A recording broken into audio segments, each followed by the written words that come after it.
కానీ ఏ దిక్కు నుంచి వస్తున్నా ఎలా వచ్చినా మీ ఇంటికి వచ్చేది మహాలక్ష్మినండి.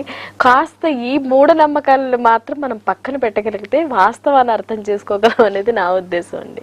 అంటే పూర్వ రోజుల్లో చెప్పేవారు కదా, పలానా దిక్కు నుంచి మీ అబ్బాయికి సంబంధం వస్తుంది, లేకపోతే పలానా కలర్ ఉన్న అమ్మాయి వస్తుందని పూర్వంలో చెప్పే సెంటిమెంట్స్ ఉంటాయండి. ఇప్పుడు అంటే ఈశాన్యం వైపు అనగానే ఎక్కువ అటువైపు ట్రై చేద్దాం, తొందరగా మ్యారేజ్ అయిపోతుంది కదా అని. ఆ ఈశాన్యంలో ఉన్న అమ్మాయి అది కూడా ఒక పాయింట్, అది కూడా కరెక్ట్ గా వాళ్ళు అంటే ఈ సైడ్ నుంచి ఎక్కువ ట్రై చేద్దాం అసలు అట్లా పెట్టుకోవద్దు. ఇప్పుడు ఓకే చెప్పచ్చు. హలో నమస్తే అండి, మీ పేరు? రంజిత్. ఎక్కడి నుంచి కాల్ చేస్తున్నారు? ఓకే రంజిత్, మీరు ఎవరి గురించి తెలుసుకోవాలనుకుంటున్నారు? మీ పాప పుట్టిన తేదీ, టైం చెప్పండి. 0609 సెప్టెంబర్ 6, 2012 మేడం. 2012 అండి.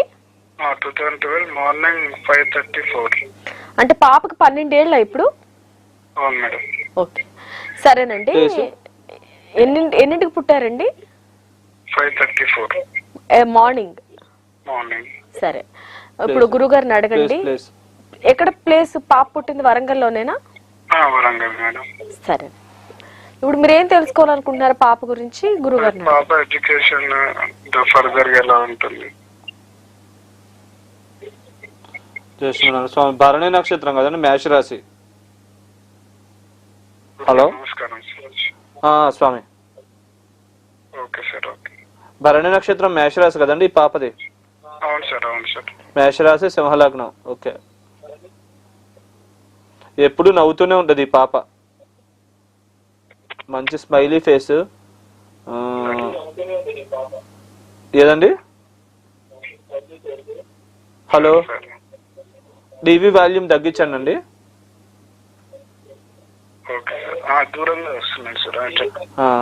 అంటే ఎక్కువ బిజీగా ఉండడానికి ఎక్కువ ఇష్టపడుతుంది, ఎక్కువ నవ్వుతూ ఉంటది ఈ పాప.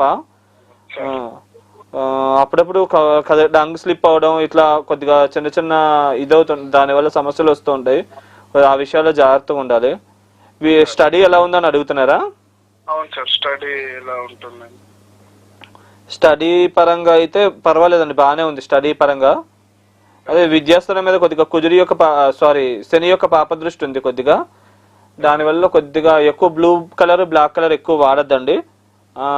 ఎక్కువ డ్రెస్సులు ఎక్కువ ఆ కలర్ ఎక్కువ తీసుకోమాకండి పాపకి. నువ్వులను బెల్లం కలిపి శనివారాలు ఆవుకు తినిపించండి. ఈ విద్యాపరంగా బాగా డెవలప్ అవ్వాలనుకుంటే గనక అది ఎక్కువ తినిపించండి. తినిపిస్తే మంచి ఇంప్రూవ్మెంట్ ఉంటుంది.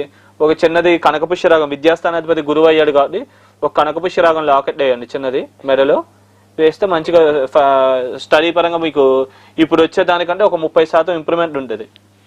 నేను చెప్పినట్టు చేయండి. ఇలా చేసుకుంటే మీరు ఎక్కువ బెనిఫిట్ పొందొచ్చు. లాంగ్ రన్ లో ఉంటుంది, మళ్ళీ పోదు. ఒకసారి బెనిఫిట్ వస్తాయి. నేను ఏదైతే చెప్పానో అది పోతాయి. అంటే మీరు వేరే పరంగా ఏది చేసినా ఏమో తెలియదు, కానీ న్యాచురల్ గానే ఇంప్రూవ్ అవుతుంది. నేను ఏదైతే చెప్పానో అది తూచా తప్పకుండా మీరు ఫాలో అయితే 100కు 100% బెనిఫిట్ పొందుతారు మీరు. ఓకేనా? నువ్వులు బెల్లము ఎప్పుడు శనివారం? శనివారం ఆవుకు తినిపించండి. అంటే చిన్న రెమెడీనే కదా, చెప్పిందే చెప్తున్నారు, ఇలా అనుకోవద్దండి. ఇలా అనుకోకుండా నేను ఏదైతే చెప్పానో చెప్పినట్టు చేయండి. మీకు ఇంప్రూవ్మెంట్ చేశాక తెలుస్తుంది. ఇంకా చాలా రెమెడీస్ ఉన్నాయి కదా, మీరు చేయడానికి అనుకూలంగా ఉంటాయని ఎక్కువ సజెస్ట్ చేస్తాం. అందుకనే కనకపుష్యరాగం లాకెట్ వేయండి చిన్నది, ఒక 2 క్యారెట్లు సరిపోతుంది.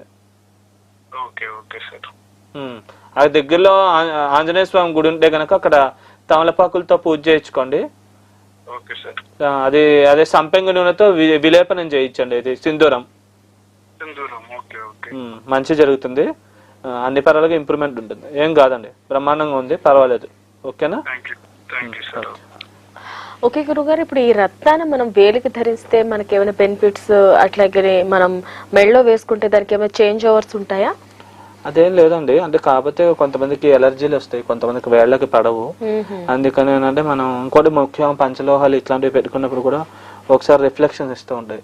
అందుకని అంటే మనం కొంతమంది కంఫర్టబుల్ గా ఉంటది కదా అని లాకెట్ సజెస్ట్ చేస్తాం. కొంతమంది ఏమో వేలికి ఎక్కువ కనబడడానికి ఎక్కువ ఇష్టపడతారు వాళ్ళు. అట్లాంటి వాళ్ళకి ఎవరి సాధ్యాన్ని బట్టి వాళ్ళు చేసుకోవచ్చు. పంచలోహాల్లో కనుక కనకపుష్యరాగం చేసుకుంటే లాకెట్ లాగా వేసుకోవడమే బెటర్. అంటే ఇప్పుడు మనం రత్నం ధరించడం వరకు ఓకే, మన దేంట్లో వేసుకుంటే బెనిఫిట్స్ అనేవి, అంటే బంగారంలో వేసుకుంటే ఎక్కువ బెనిఫిట్స్ వస్తాయి అంటారా? కనకపుష్యరాగం ఇది మళ్ళా వచ్చి పగడం, వైడూర్యం ఇలాంటివన్నీ దీనిలో పెడితే బెస్ట్ అండి. కనకం అంటే బంగారంలో, కనక అంటే బంగారం కదా, ఓకే ఓకే. పుష్యరాగం అదే బంగారంలో పెడితే దానికి ఎఫెక్ట్. గురువు బంగారానికి కారణము, స్టోన్ కూడా దానికి కాబట్టి దానిలో బాగా ఎఫెక్టివ్నెస్ ఎక్కువ ఉంటుంది అట్లా. అందుకని మనం ఎక్కువ సజెస్ట్, స్తోమత లేని వాళ్ళు మామూలుగా టెంపరీగా సిల్వర్ లో చేయించుకుని తర్వాత బంగారంలో పెట్టుకోవచ్చు. స్టోన్ మాత్రం ఒరిజినల్ తీసుకుంటే మనకి బెనిఫిట్ ఎక్కువ ఉంటుంది. అంటే లాంగ్ టర్మ్ ఇన్వెస్ట్మెంట్ అండి ఇది. ఒకటేనంటే ఒక స్టోన్ పెట్టామంటే ఒక లాంగ్ రన్ లో 20-30 లక్షలు బెనిఫిట్ ఉంటుంది 20 ఏళ్ల పరిధిలో. అది అర్థం చేసుకోవాలి, కొన్నిసార్లు కనబడదు. అది నా అబ్జర్వేషన్ అదండి. నేను అబ్జర్వేషన్ లో నేను అర్థం చేసుకునేది అది. అంటే నేను ఏదైతే అర్థం చేసుకున్నానో, నాకు ఏదైతే అనిపించిందో అదే మీకు ప్రెజెంట్ చేస్తున్నాను. అంటే మరి మాకు ఎలా తెలుస్తుంది ఇది ఒరిజినల్ క్వాలిటీ స్టోన్? చాలా మంది ఏంటంటే ఇది నిజమండి, ఇదండి కరెక్టేనండి అని చెప్పి అమ్మేస్తుంటారు. మరి మేము తీసుకుంటూ ఉంటాం, అది ఒరిజినల్ కాదు అనేది మాకు ఎట్లా తెలుస్తుంది? సర్టిఫైడ్ స్టోన్స్, కొద్దిగా స్టోన్స్ విషయంలో అందరూ చేసే తప్పులు ఏంటంటే అన్ని తక్కువకి వచ్చేయాలి, పూజలు తక్కువకి చేసేయాలి, స్టోన్లు ఆ భావన కాదండి. అది కరెక్ట్ విధానం ఉంటుంది, దానికి ఒక పద్ధతి ఉంటుంది, అట్లాగే చెయ్యాలి. అంటే ఇంకోటి ఏంటంటే స్టోన్ కూడా చాలా మంది అంటే తక్కువ కాస్ట్ పెట్టుకుని అమ్మేస్తారు అనమాట. ఎక్కువ లాభాలు రావని ఒరిజినల్ పెట్టరు. కాబట్టి నిజంగా కొంతమంది సజెస్ట్ చేసే వాళ్ళు ఉన్నా వాళ్ళ దగ్గర ఎక్కువ ఇది చేయరు అనమాట. అట్లా కూడా ఉంటది. ఓకేనండి, ఇంకో కాలర్ ఉన్నారు. హలో హలో, నమస్తే అండి, మీ పేరు? రేణుకా గారు.